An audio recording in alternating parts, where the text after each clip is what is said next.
Station चस्का 95। मैं हूँ आरजे दिया और हर बार कुछ ना कुछ खास आपके लिए लेकर आती हूँ और बहुत सारी चीजों से आपको अवगत कराती हूँ। शहर में, देश में, दुनिया में क्या कुछ चल रहा है वो सब आपको बाहर से तो पता चलता है, साथ ही आरजे दिया भी आपके लिए कुछ ना कुछ लेकर आती है। इस समय ग्वालियर शहर में क्या चल रहा है, किन समस्याओं से ग्वालियर शहर जूझ रहा है, उस पर हम जरूर बात करेंगे। तो आज हमारे बीच में है मिस्टर अरविंद सिंह भदौरिया जी, डिस्ट्रिक्ट सप्लाई कंट्रोलर यानी कि जिला आपूर्ति नियंत्रक ग्वालियर। तो सर बहुत बहुत स्वागत है आपका रेडियो चस्का 95 में। मैं रेडियो चस्का को धन्यवाद देना चाहता हूँ कि मुझे यहाँ आमंत्रित किया है और मैं यहाँ जो समस्याएं अपने ग्वालियर की हैं तो उसके बारे में मैं बताऊंगा। जी, सबसे पहले तो जिला आपूर्ति नियंत्रक का कार्य क्या होता है? मैं जिला आपूर्ति नियंत्रक एक खाद्य एवं नागरिक आपूर्ति विभाग है। उसके तहत एक जिले का जो संभागीय मुख्यालय है उसका एक पद है। तो उसके तहत हमारे विभाग में जैसे petrol pump, gas agency, PDS system, procurement, ये सब हमारे विभाग के अंतर्गत आते हैं। इसमें हम लोग उपभोक्ता को, जो गरीब उपभोक्ता है उनको राशन उपलब्ध कराते हैं। शुल्क राशन होता है शासन योजना के तहत। इसके अलावा पेट्रोल डीजल की उपलब्धता सुनिश्चित करते हैं और इसके अलावा गैस आपूर्ति सुनिश्चित करते हैं।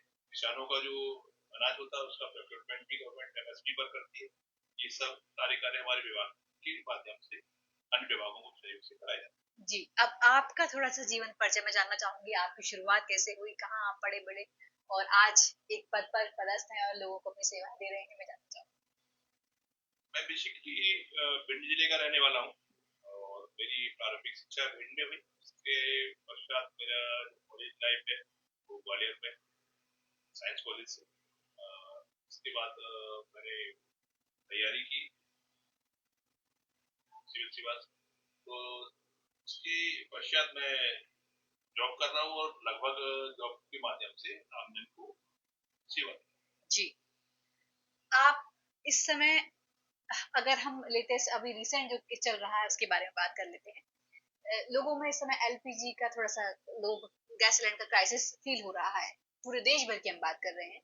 ग्वालियर शहर में इसका क्या चल रहा है? क्या उतनी जितना बाहर मार मार मची हुई है हम कहें, या लोगों एकदम उनको लग रहा है कि चूल्हे पे आ जाना है या इंडक्शन ले लेने हैं, क्या स्थिति अभी भी इतनी ही गंभीर है ग्वालियर शहर में भी?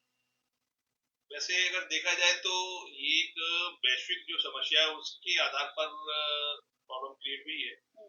जैसे मान लो कि ईरान अमेरिका युद्ध है, उसके कारण अपना जो गैस की आपूर्ति होती थी वो हॉर्मुज रास्ते के तहत होती थी, वहां से आपूर्ति बाधित है।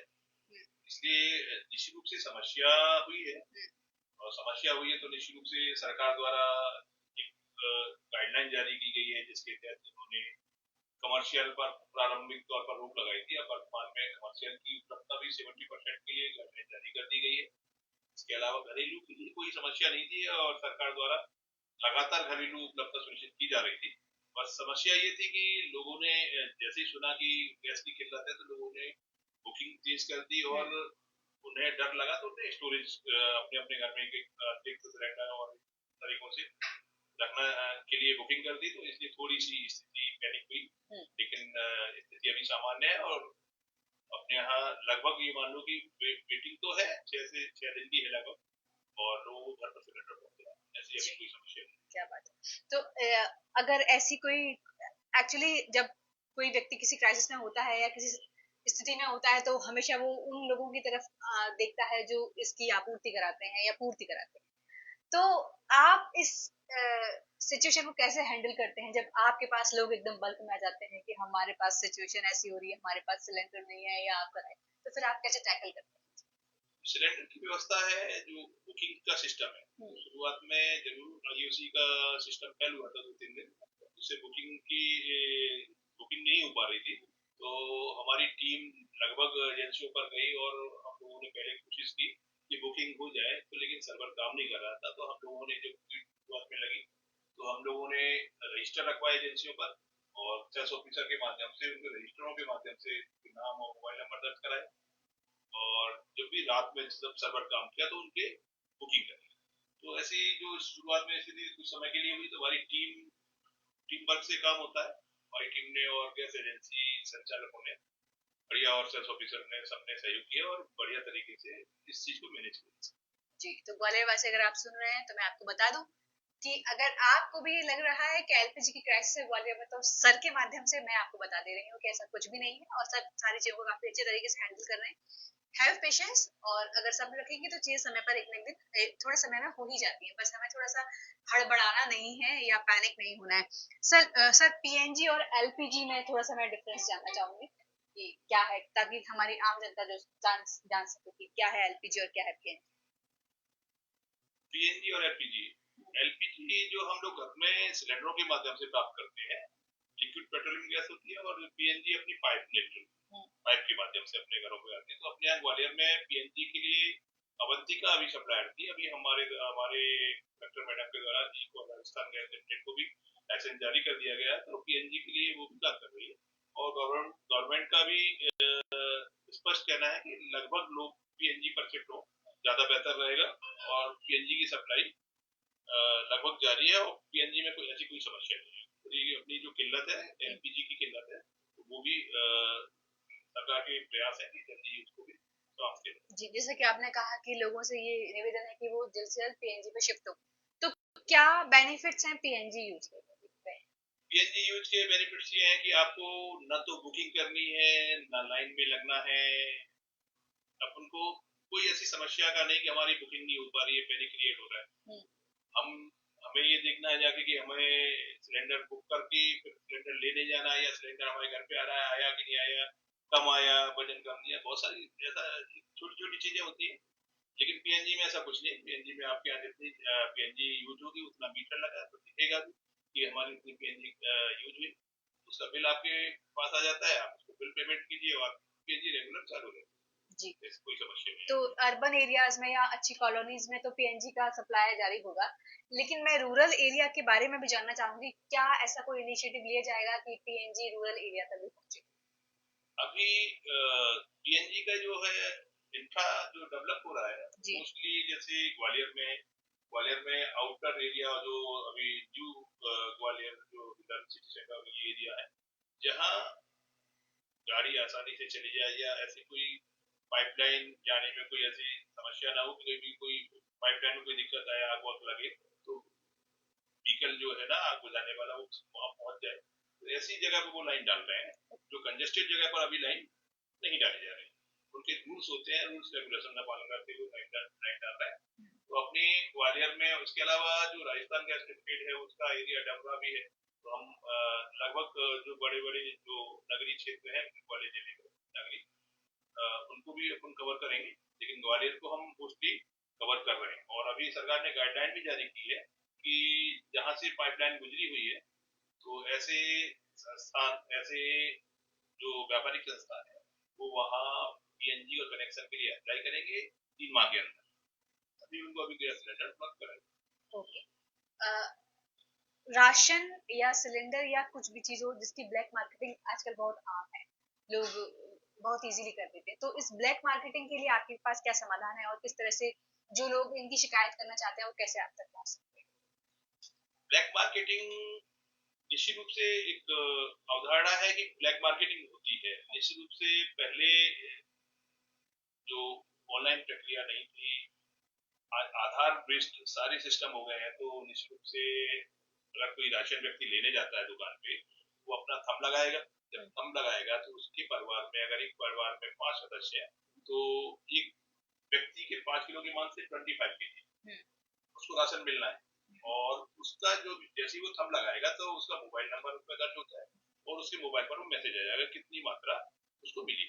उसमें क्या है, गेहूं चावल का रेशियो होता है, तो जैसे 4:1 का है, तो 4 रेशियो यानी 20 किलो गेहूं और 5 किलो चावल, उसका मैसेज आ जाएगा। और निःशुल्क है, तो निश्चित रूप से उसमें अगर हम कहें कि उपभोक्ता को सही मात्रा में मिल रहा है, क्योंकि उपभोक्ता जागरूक हो गया। इसके अलावा अगर लगता है कि उपभोक्ता के साथ कोई ठगी हो रही है, कोई बेईमानी हो रही है, तो उसके लिए 181 सेम हेल्पलाइन नंबर है। ओके। हाँ, तो 181 पर वो शिकायत कर सकता है, और 181 पर शिकायत का तुरंत निराकरण भी होता है। उसके अलावा हमारे जो क्षेत्रीय अधिकारी उनको भी शिकायत करते हैं, मसला का ध्यान रखते हैं। कई बार आम आदमी की शिकायत ये भी होती है कि सिलेंडर जो होता है उनके पास कम गैस उसमें आती है, तो इस तरह की समस्या से किस तरह से वो शिकायत कर सकते हैं, क्योंकि लोगों के लिए सबसे आसान जो तरीका होता है वो अपने घर में मापने का कांटा रख लेते हैं, लेकिन उसके बाद हर बार सेम चीज हो तो वो क्या कर सकते सिलेंडर डिलीवरी के लिए जब भी कोई डिलीवरी हो जाता है तो निश्चित रूप से उसके पास एक तौल कांटा होता है। हाँ। तो वो जब भी उपभोक्ता सिलेंडर प्राप्त करे तो उस तौल कांटे से उसको तौल ले। अगर वो सही वजन का अगर सिलेंडर दे रहा है तो उसमें फिर कोई दिक्कत नहीं होनी चाहिए और तौल कर ही प्राप्त करे, तो इसमें कहीं ठगी नहीं हो सकती। उसके अलावा फिर भी अगर लग रहा है कि उसके साथ दिक्कत है तो 181 पर शिकायत करेगा। 181 नंबर एक कॉमन नंबर है और हमारे यहाँ से नापतोल की टीम हम भेजकर उसकी फिर कार्रवाई करवाते हैं, जांच करते हैं। आपकी ड्यूटी में आपको क्या चैलेंजेस फेस करने पड़ते हैं? जो हमारा जॉब है तो निश्चित रूप से जनता से जुड़ा हुआ जॉब है और जनता से जब जुड़ा हुआ जॉब है तो हमें आमजन के लिए कार्य करना पड़ता है और कार्य करने के लिए निश्चित रूप से हमें फुल टाइम यानी परिवार को भी समय देना है, मतलब सामंजस्य बिठाकर कार्य करना है। तो आमजन से जुड़े हुए जॉब के कारण थोड़ी सी समस्या तो होती है, सभी की संतुष्टि भी नहीं हो पाती है, कुछ मांग आधारित शिकायतें भी रहती है। तो मांग आधारित शिकायतों में जो नियम होते हैं उसको हम फॉलो भी नहीं कर पाएंगे क्योंकि उनकी डिमांड है और हम उसकी पूर्ति नियम में नहीं है तो नहीं कर पाएंगे। तो इस कारण से थोड़ी बहुत समस्या आती है, लेकिन वैसे लगभग हम लोग समस्याओं पर नियंत्रण करते हैं। जी, आजकल एक समस्या नहीं है कि लोगों की शादियां हो रही हैं और उनके पास सिलेंडर्स नहीं है तो उन लोगों के लिए आप क्या कहना चाहेंगे जो पहुंच जाते हैं आप तक कि हमारी शादी है और हमें सिलेंडर चाहिए, हमें सिलेंडर की व्यवस्था कराइए? निश्चित रूप से सही है कि इस बार थोड़ी सी समस्या आई है शादियों में। कैटरर्स की और व्यापारियों की मीटिंग भी हुई थी, तो उसमें ये कहा गया था कि थोड़ा सा मेन्यू को थोड़ा सा कम करिए और अन्य वैकल्पिक जो साधन है उन पर भी अपन डाइवर्ट हो सकते हैं। तो जैसे अपन गैस की जगह अपन डीजल भट्टी ले लें, कोयला का उपयोग कर लें, इसके अलावा लकड़ी का भी उपयोग किया जा सकता है और जो निमंत्रण कर रहे हैं तो कुछ कम लोगों को बुला लें, है ना। तो ऐसे थोड़ा सा अगर सभी का सहयोग रहेगा, ये जो समस्या है तो तात्कालिक समस्या है तो उसका निराकरण भी हो जाएगा। तो हम लोग सब मिलकर अगर सहयोग करेंगे तो इसका समाधान भी संभव। जी, क्या आपके विभाग में भी डिजिटल या ऑनलाइन चीजें गैजेट्स का उपयोग ज्यादा हो रहा है और वो कितने आसानी दे रहे हैं लोगों के लिए? ऑनलाइन सेवाएं जो है लोग इस्तेमाल कर रहे हैं, काफी हम डिजिटल हो गए हैं, तो क्या इस्तेमाल कितना हो रहा वर्तमान में सारी चीजें ऑनलाइन हो गई हैं, आधार बेस्ड है सारा, हमारा आधार इनेबल सिस्टम है जी। तो ऐसी स्थिति में हमारा पीडीएस सिस्टम सारा ऑनलाइन है। उसमें उपभोक्ता कोई भी जैसे जिस मंथ का राशन लेना उसी मंथ में राशन ले सकता है और अंगूठा लगाए बिना उसको राशन नहीं मिलेगा। तो सारा एक सिस्टम ऑनलाइन हो गया, ऐसे पारदर्शिता भी आई है, उपभोक्ता की संतुष्टि भी बढ़ी, शिकायतें भी वही कम हुई है। तो ऑनलाइन सिस्टम बहुत बढ़िया सिस्टम है और पारदर्शिता बढ़ाता है जी। तो लिसनर्स, अगर आप को राशन या सिलेंडर से लेकर कोई भी समस्या है या आपको लगता है कि आपको कुछ ऐसी जो आप देख रहे हैं कि ये गलत है, भ्रष्टाचार हो रहा है, तो अगर आप उसकी शिकायत करना चाहते हैं तो 181 सर ने जो नंबर अभी दिया आप उस पर शिकायत कर सकते हैं। आपकी समस्या का निदान सर के द्वारा जरूर हो जाएगा।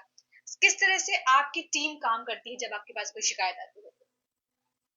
प्रारंभिक तौर पर हमारे यहाँ सीएम हेल्पलाइन से शिकायतें आती है तो हमारे यहाँ एक कुछ शिकायत ऑपरेटर उसको निकालता है और देखता है किस तरह की शिकायत। हमारे अधिकारी उसको देख के पढ़ते हैं कि उन्होंने क्या मांग की है, क्या उसकी समस्या है, तो फिर उसको फोन कॉल करते हैं। वो अपनी समस्या बताता है और समस्या बताने के बाद जैसे उसकी पात्रता पर्ची है या उसको राशन नहीं दिया, पात्रता पर्ची बन गई तो उसको बताया जाता है कि संबंधित निकाय के माध्यम से पात्रता पर्ची का आपको आवेदन करना, आपको वहाँ ऑफिस नहीं आना। तो जैसे किसी गांव का व्यक्ति है तो वो अपने सचिव के माध्यम से वो अपने डॉक्यूमेंट वहाँ प्रदाय कर दे, वो ऑनलाइन कर देगा। जैसे ऑनलाइन प्रक्रिया हो जाती है तो सचिव के माध्यम से ऑनलाइन के पश्चात तो जनपद और हमारे डिपार्टमेंट में आ जाती है। तो अगर वो पात्र होता है ना तो उसको पात्रता के डॉक्यूमेंट लगाता है तो उसकी पात्रता पर्ची 1 से 1.5 महीने में बन जाती है जी। अगर यही उपभोक्ता अगर ऑफिस के चक्कर लगाएगा ना तो परेशान होगा, तो उसको हाँ तो उसको वहीं पर जैसे सीएमएल पर उन्होंने बताया तो उसको वहां बता दिया जाता है कि ऐसे ऐसी समस्या है, आपका इस तरह से निराकरण हो जाएगा, तो समस्या का समाधान भी हो जाता है और उपभोक्ता संतुष्ट हो। जी। जो गरीब परिवार के लोग होते हैं, उन्हें सिलेंडर भरवाने में काफी समस्याओं का सामना करना पड़ता है, तो उनके लिए क्या कोई चीज इजी हो सकती है? गरीब परिवार, अभी शासन ने उज्ज्वला योजना लागू की। उज्ज्वला योजना में अभी 3.0 के तहत हमारे जो भी ऐसे क्राइसिस रह रहे थे, जिनके परिवार में कनेक्शन नहीं, तो उनको भी कनेक्शन मिले हैं। तो सरकार की योजना के तहत निःशुल्क कनेक्शन मिले हैं। तो हमारे हिसाब से गरीब परिवारों को बहुत सहयोग हुआ है, और लगभग आजकल पहले लोग चूल्हे पर खाना बनाते थे, तो लोगों की जैसे महिलाओं की आंखें थोड़ा सा दिक्कत होती थी, वैसे प्रॉब्लम होती थी। तो उज्ज्वला योजना के तहत जो कनेक्शन निःशुल्क मिले हैं, उसके तहत लोगों को सुविधा हुई है और गरीब परिवारों को राहत मिली। जी। सब्सिडी न मिलने पर भी लोगों को थोड़ी सी समस्या हो जाती है, तो उसका वो किस तरह से अपनी समस्या का निदान दे सकते सब्सिडी तो आजकल ऑनलाइन प्रक्रिया है, जैसे आपने बुकिंग की तो प्रक्रियागत जब भी है आपके अकाउंट में सब्सिडी आती है। कुछ क्या होता है कि जैसे अभी बीच में एक स्थिति हुई थी कि एयरटेल के खाते खुल गए थे, किसी ने मोबाइल कनेक्शन लिया तो वो एयरटेल के अकाउंट खुल गए थे, तो एयरटेल के अकाउंट से वो सब्सिडी वहां जा रही थी, लोगों को पता ही नहीं था कि हमारा अकाउंट है। तो कृपया जो भी है जिसके भी अकाउंट है वो अपने जब गैस उसमें अपना सही अकाउंट दे, तो सब्सिडी सही अकाउंट में आएगी, आपको मालूम भी पड़ जाएगा कि अकाउंट सब्सिडी आ रही है। ऐसा नहीं होता है कि किसी एक ही सब्सिडी रुक जाए, वो निश्चित रूप से हमारी कहीं ना कहीं कमी रहती है, कोई डॉक्यूमेंट में कमी रहती है, इसलिए रुक जाती है। तो अगर कोई समस्या आती है तो आप संबंधित गैस एजेंसी पर जाए, अगर फिर भी नाकट नहीं होता है तो 1-8 पर या खाद्य कार्यालय में भी शिकायत कर सकते हैं, तो उसका नाकट हो जाए। जी। सर, कई बार कुछ तबकों को अपनी हक के बारे में नहीं पता होता है, जो आपके विभाग से जुड़ते हुए होते हैं, तो क्या ऐसी कोई चीजें हैं जो शायद गरीब परिवारों को या बहुत सारे लोगों को नहीं पता होता कि क्या राशन को लेकर या सिलेंडर्स को लेकर या किसी भी चीज को लेकर, तो ऐसी कोई चीजें जो आप बताना चाहेंगे हमारे लिसनर्स को चस्का के माध्यम से? सरकार ने निश्चित रूप से जो योजनाएं बनाई हैं, जो भी शासन जो भी उपभोक्ताओं के हित में है, जनता के हित में है, उनका व्यापक प्रचार प्रसार होता है। लोगों को बिल्कुल योजनाओं के बारे में जानकारी रहती है और बताया भी जाता है। हमारे यहाँ मीडिया या समाचार पत्र के माध्यम से ये बताया जाता है। उसके अलावा अन्य पोर्टल भी है, ऑनलाइन पोर्टल भी है, वहां भी देख सकते हैं। अगर कोई ग्रामीण है, जागरूकता कम है, अपने ग्राम पंचायत में सचिव के माध्यम से जब ग्राम सभा होती है, वहां अपने ये मतलब आप भी किस किस योजना का फायदा ले सकते हैं वहां बताया जाता है।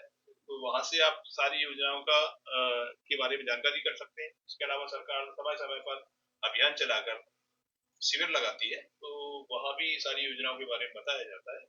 तो आप ऐसे शिविर या ऐसे ग्राम सभा या इनमें आप सहभागिता बनाएं और वहां जाएं, अपने जो भी है पात्रता डॉक्यूमेंट ले जाएं और जिस योजना का आप योजना समझते हैं आप जिसमें पात्र होंगे उसमें आपको फायदा देगा। जी। अब इससे हटके थोड़ा सा बात करते हैं आपके जीवन के बारे में।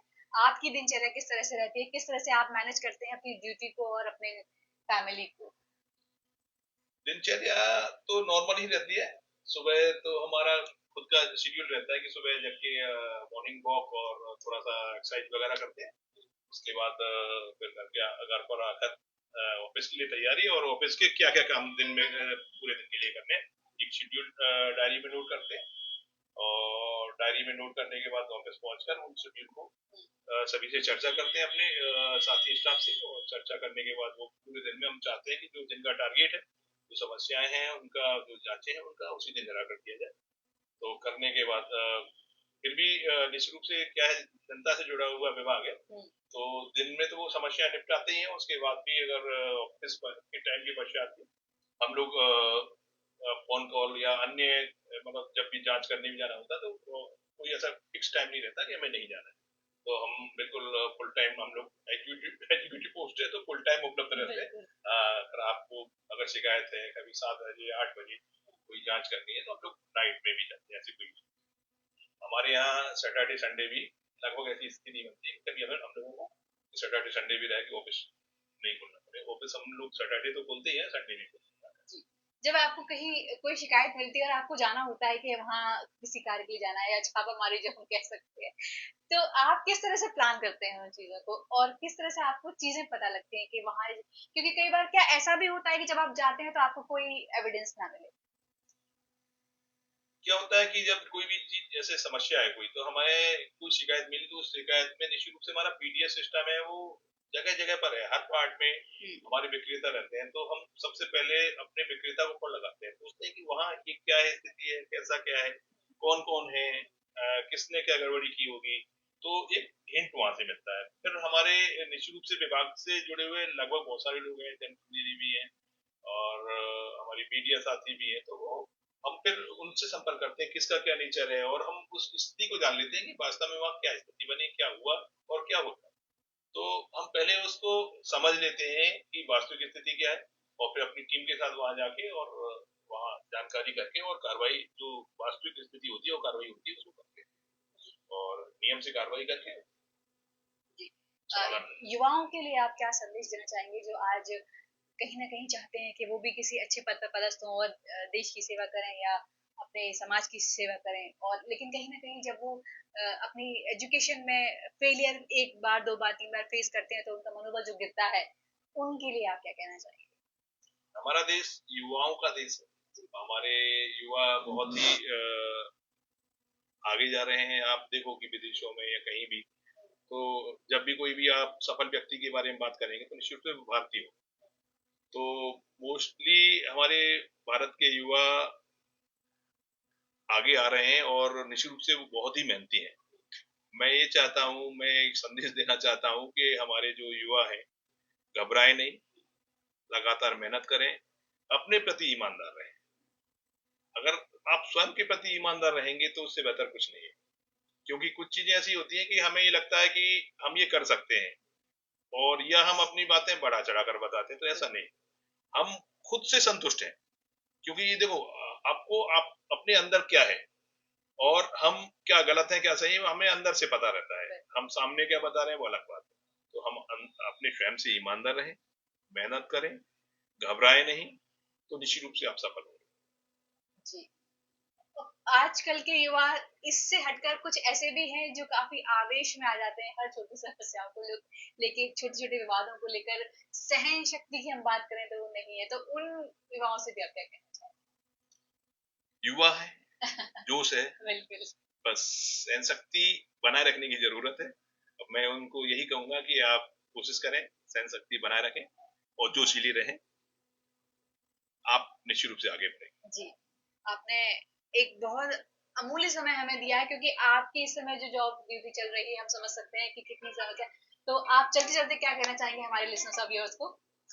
मैं यही कहना चाहूंगा कि आप लोग धैर्य बनाए रखें। हमारे यहाँ पेट्रोल डीजल की कोई कमी नहीं है। हमारे यहाँ ग्वालियर जिले में लगभग 25 से 30 दिन के बीच का स्टॉक उपलब्ध है। हमारे यहाँ रायरू डिपो भी है, तो यहाँ पर्याप्त स्टॉक है। पेट्रोल पंपों पर भी पर्याप्त स्टॉक है, पहले की स्थिति नहीं है। गैस की थोड़ी सी किल्लत थी, अब व्यावसायिक सिलेंडर की उपलब्धता भी प्रारंभ होने जा रही है। सरकार ने गाइडलाइन जारी कर दी है, लगभग जो पूर्व की उपलब्धता का 70% रिलीज कर रही है। तो हमारे जो व्यवसायिक भाई हैं उनको भी व्यवसायिक सिलेंडर उपलब्ध हो जाएंगे। दूसरा हमारा संदेश ये है कि जो हमारे यहाँ पीएनजी है, पीएनजी में अवंतिका भी कार्य कर रही है। तो जहां जहां पाइपलाइन अवंतिका की है, हमारे व्यवसायिक भाई जो भी घरेलू कनेक्शन लेना चाहते हैं तो अवंतिका के माध्यम से आवेदन कर दें।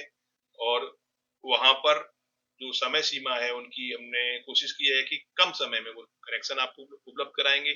पीएनजी की सप्लाई निरंतर जारी है। इसके अलावा हमारे यहाँ राजस्थान गैस लिमिटेड द्वारा भी कार्य चालू कर दिया गया, उनकी परमिशन सारी हो गई है। तो उनके माध्यम से भी हम शहर में पीएनजी के कनेक्शन उपलब्ध कराएंगे। तो आप लोग बिल्कुल धैर्य रखें, निराश ना हो, और जिनका भी अगर कोई कोई समस्या है तो आप 181 के माध्यम से हमारे विभागीय अधिकारियों के मोबाइल नंबर है, हमारा कंट्रोल रूम बना हुआ है, कंट्रोल रूम में शिकायत कर सकते हैं, तो आपकी समस्या का त्वरित समाधान किया जाए।